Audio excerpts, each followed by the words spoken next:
Bismillahirrahmanirrahim. En el nombre de Allah, el Clemente, el Misericordioso, y que la paz y las bendiciones de Allah sean con el profeta Muhammad sallallahu alaihi wasallam. El tema de hoy es el consumo de alimentos y la comida. Los puntos a conversar. Número 1, el hecho de que el consumo de alimentos no está en contra de la religiosidad. Número 2, cómo podemos conocer cómo el profeta alayhi salatu wassalam convivía con el consumo de alimentos y seguir las doctrinas de nuestro amado profeta alayhi salatu wassalam. ¿Cómo podemos hacer que el consumo de alimentos sea un medio para tener una buena salud y que nos dé un fortalecimiento para cumplir con nuestros deberes? Puesto que el profeta alayhi salatu wassalam dice que un creyente fortalecido es más amado a Dios que un creyente débil. ¿Y cómo podemos, por medio de este aspecto, proteger nuestro cuerpo de las enfermedades que hoy son comunes por el exceso del consumo de alimentos? Allah el Todopoderoso dice en el Sagrado Corán: وَكُلُوا وَاشْرَبُوا وَلَا تُسْرِفُوا إِنَّهُ لَا يُحِبُّ الْمُسْرِفِينَ. Coman y beban sin desperdiciar. Ciertamente Allah no ama a las personas que desperdician. El mes de Ramadán es un campo de entrenamiento y es una temporada para adaptarnos a un buen horario, una buena agenda en el consumo de alimentos y establecer una mesura en este tema y obtener sus beneficios de la vida mundana y como en la vida eterna. El profeta Muhammad sallallahu alaihi wasallam es nuestro mejor ejemplo a seguir. En un relato, nuestro amado profeta sallallahu alaihi wasallam dice: coman, hagan caridades y vístanse sin desperdiciar y sin presumir. En otro relato, dice el profeta alaihi salatu wassalam que lo peor que se puede llenar es el intestino. Lo considera el profeta como el peor envase que se pueda llenar. Y luego dice el profeta alayhi salam que es suficiente para el hijo de Adán unas bocadas con las cuales se fortalezca su cuerpo, y si es necesario comer más, que un tercio sea para la comida, otro tercio del estómago sea para la bebida y el tercer tercio sea para la respiración. Ibn Rajab rahmatullahi alayhi, uno de los sabios de la historia, una de las estrellas del Islam, dice que este relato del profeta alayhi salatu wasalam es un gran principio de la medicina, que si este relato se pone en práctica y se establece una mesura en el consumo de alimentos, se van a cerrar los hospitales y se van a cerrar las farmacias, porque hoy en día la mayoría de las enfermedades que están surgiendo no es por el hambre, sino que es por el exceso del consumo de alimentos.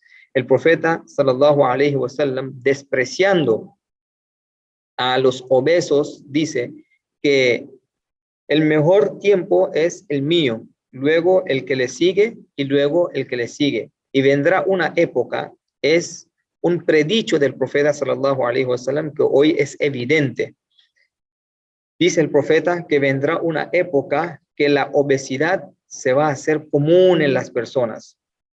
Sufyan Sauri rahmatullahi alayhi, uno de nuestros sabios, dice: biqillati ta'am tamlik sahra al-layl. Con la mesura en el consumo de alimentos, puedes dedicar la noche en las adoraciones. Puedes fortalecer el cuerpo y te puedes levantar en las noches para adorar a Allah. Imam Ghazali rahmatullahi alayhi dice que por el exceso del consumo de alimentos surgen 7 aspectos desagradables. Número 1, la primera consecuencia por el exceso de la comida es que se aparta del corazón el temor de Allah. La segunda consecuencia es que el amor y la misericordia de los seres humanos se sale del corazón, porque una persona que come excesivamente tal vez de esa misma manera considere a los demás. Número 3, la tercera consecuencia es que se hace difícil el cumplimiento de los deberes. el cuerpo se pone pesado y se hace difícil cumplir con los deberes. La cuarta consecuencia es que cuando se escucha consejos, recomendaciones, el corazón, como se pone fuerte, no acepta esos consejos, no acepta esas recomendaciones. Número 5, la quinta consecuencia, que cuando se habla y cuando se da consejos a los demás, no entra en los corazones porque la presentación y la postura tiene una gran influencia en las palabras y en la forma que se convive con los demás. Y la sexta consecuencia es que la obesidad y el exceso del consumo de alimentos es el indicio por el cual surgen numerosas enfermedades en el cuerpo. Encontramos buenas historias en la vida del profeta Muhammad alayhi salatu wassalam.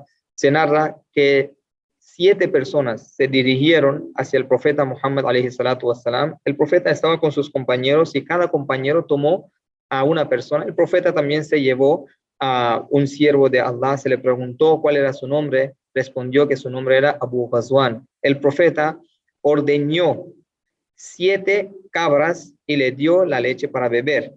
El profeta alayhi salatu wasalam luego le dice a Abu Ghazwan, ¿acaso no vas a dar la declaración de fe y no vas a abrazar el mensaje que estoy predicando? Dice Abu Ghazwan, claro que sí, y abraza el Islam. Luego el profeta alayhi salatu wasalam pasa sus manos sobre su pecho. El próximo día se le ordeña una cabra y aún no pudo completar la leche que se le había ofrecido. Entonces el profeta alayhi salatu wasalam le pregunta, que ayer se te dio 7 y no se llenó la barriga y hoy ni siquiera uno lo completaste.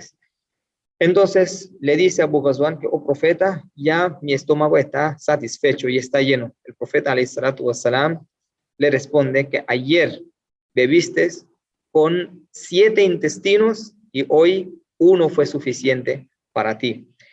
Respetados hermanos, oyentes, aseguremos que el mes de Ramadán sea un entrenamiento por el cual tengamos la perfección en este aspecto en el consumo de alimentos.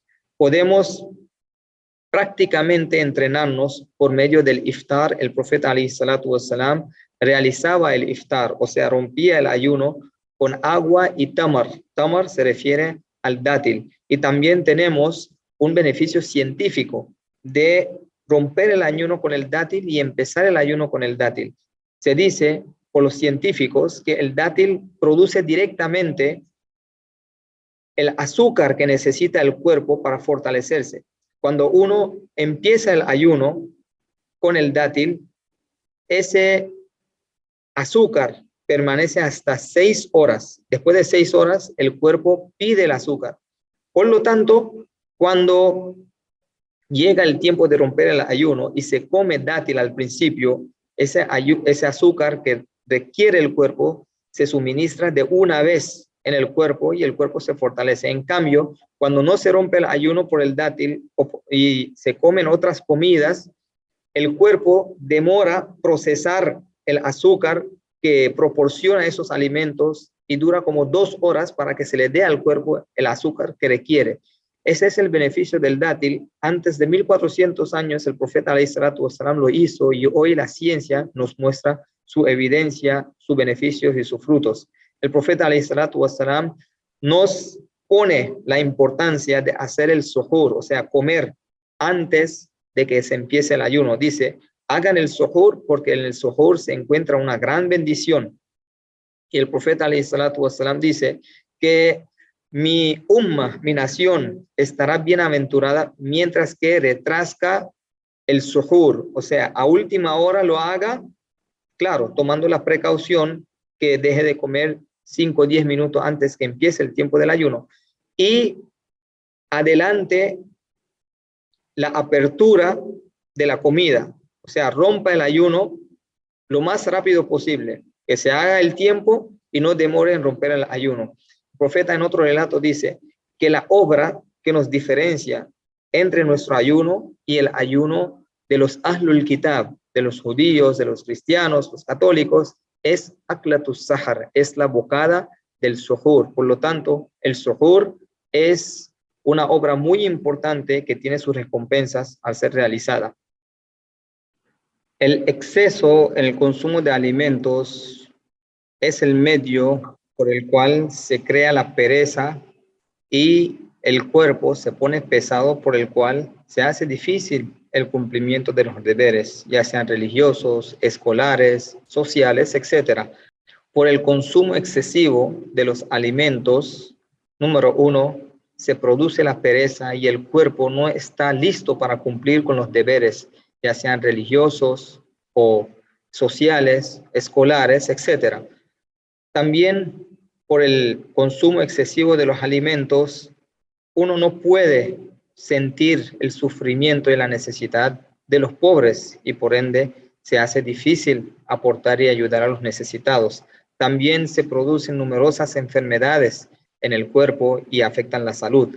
Le pedimos a Allah subhanahu wa ta'ala que nos dé una fe fortalecida, un cuerpo fortalecido y que sea nuestro consumo de alimentos el medio para complacer más a Allah, para acelerarnos hacia el cumplimiento de nuestros deberes y el buen trato a los demás.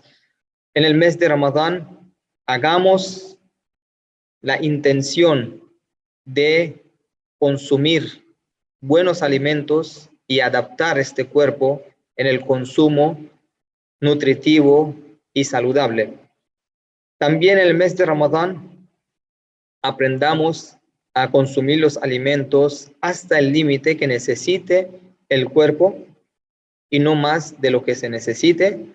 Mientras menos se come, más fortalece esto nuestro corazón y nuestra alma para presentarse al frente de Allah. Todo lo que tenemos en la casa guardado entre nuestros alimentos, lo podemos dar a los necesitados, compartir con ellos en vez de botarlo en la basura. También tenemos que evitar de hablar sobre los alimentos porque es una conversación que realmente no nos beneficia ni en esta vida ni en la vida eterna. También tenemos que incluir en nuestra comida a nuestros familiares, a nuestros tíos, abuelos, primos y de esa manera practicar la integridad familiar que nos enseña el Islam. Y por último, hagamos buenas intenciones antes de comer. Inshallah, por medio de nuestras buenas intenciones, esta necesidad se va a convertir en una adoración. El profeta alayhi salatu wassalam dice: Inna Allah la yarda anil abd an ya'kula al-akla fayahmaduhu alayhi o yashraba al-sharba fayahmaduhu alayhi.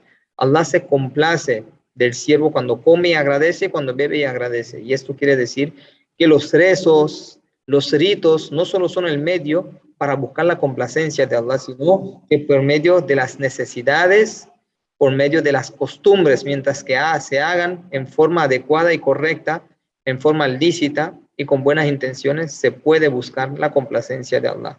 Le pedimos a Allah que nos dé la oportunidad de poner en práctica lo dicho. Wa akhiru da'wana alhamdulillahi rabbil alamin. Wassalamu alaikum wa rahmatullahi wa barakatuh.